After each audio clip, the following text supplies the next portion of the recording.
Kumar jail থেকে ছাড়া পেয়ে মুম্বাই এসে ছদ্মবেশে হাজির হয় সূর্যর ঘরে। হ্যাঁ বন্ধুরা, আমরা এমনটা দেখতে পাবো অনুরাগের ছোঁয়া ধারাবাহিকের আগামী পর্বগুলোতে। বিস্তারিত জানতে হলে ভিডিওতে একটি লাইক দিয়ে শেষ পর্যন্ত দেখতে থাকুন। ছদ্মবেশে কুমার হাজির হয়ে গেল মুম্বাইয়ে ছদ্মবেশ নিয়ে, কারণ কুমার ভালো করেই জানে যে আমি যদি আমার আসল পরিচয় যাই তাহলে দীপা আমাকে ছাড়বে না। দীপা এর আগেও আমাকে ছাড়েনি, ও আমাকে বারবার জেলে পাঠিয়েছে, আমার আসল রূপটাই সমাজের সামনে নিয়ে এসেছে। তাই এবারে আমি খুব সাবধানতা অবলম্বন করি। এবারে দীপার কাছে আমি আর ধরা পড়ব না। তাই তো ছদ্মবেশ নিয়ে এসে গেল। দীপা তো জানতো না যে এবারে আসবে হচ্ছে কুমার, তাদের জীবনে নতুন একটা ঝড় তুলতে। ওদিকে দীপা যখন গোটা পরিবারের সাথে আনন্দে আছে, ঠিক সেই মুহূর্তে মুম্বাই এলো কুমার। রূপা, সোনা, সূর্য সবাই চারু আর সাক্ষ্য স্যারের বিয়ে নিয়ে ব্যস্ত। তারা কিভাবে ড্রেস আপ করবে, বিয়ের ভেন্যু কোথায় হবে, এই স্বপ্নেই তারা কথা বলতে ব্যস্ত।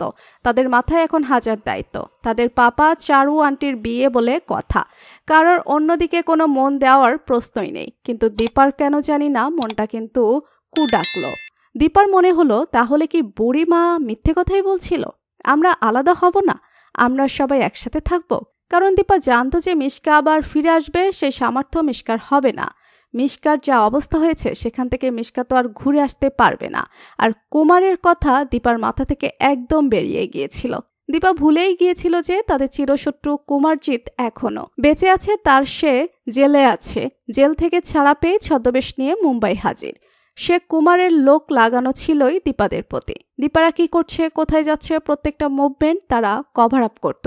তাই তো অনেক সহজেই দীপাদের কি খুঁজে বের করতে পারল কুমার।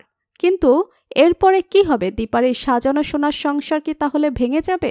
তো বন্ধুরা, কুমার ছদ্মবেশে আসলেও দীপা যাতে চিনতে পেরে আবারও শাস্তি দিতে পারে, তোমার কি মতামত জানিয়ে দাও কমেন্ট করে।